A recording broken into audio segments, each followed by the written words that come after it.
দাঁড়া দাঁড়া দাঁড়া, ওই তা শালা। এই কতবার ফোন করে ফোন তুলছি নি? তোর গাড়িতে আমি বিপদে পড়ে গেছি নাকি? ভাই ভাই ভাই, মোবাইলটা মনে হয় সাইলেন্ট হয়ে গেছে, নাহলে তোর ফোন তুলবো না। বুঝতেই তো পারছিস গার্লফ্রেন্ডের শেষ পরীক্ষা, 5 মিনিট সময় দে, ওকে বাড়িতে থুয়েই চলে আসছি। না না, তোকে অ্যাক্সিডেন্ট সময় দেওয়া যাবে না, দেখার চাক দে। আরে ভাই, গার্লফ্রেন্ডের সামনে ফোন করিস নি, আজ বিকালেই তোকে 3 লিটার তেল ভরে দেবো। শালার কিপটি, আজ 3-4 দিন গাড়ি লাগা গেল, কোনদিন তেল ভরি দেখিস?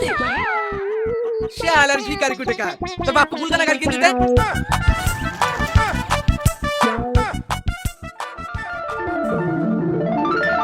একটা উপকার করতে পারি, তোর গার্লফ্রেন্ডের বাড়ির ওই দিক দিয়ে যাচ্ছি, তোর গার্লফ্রেন্ড যেতে তাহলে গাড়িতে উঠে বসতে বল, বাড়িতে নামিয়ে দেবো। ও রীতি, হয়তো বলতে তোর কষ্ট করে হেঁটে দাও থেকে এর গাড়িতে চলে যাও না। ও আমার বয়ফ্রেন্ড নাকি তোর গাড়িতে যাবো? তুমি আমার বয়ফ্রেন্ড, আমরা তোমার বাইকে যাবো। এই ছোট লোকের কাছে মনে হচ্ছে কি পারলে একটা বাইক কিনে নিয়ে আসো, আর না পারলে এমনি ঠিক আছে উপরওয়ালা পা দিয়েছে, হেঁটে হেঁটে যেতে পারবো।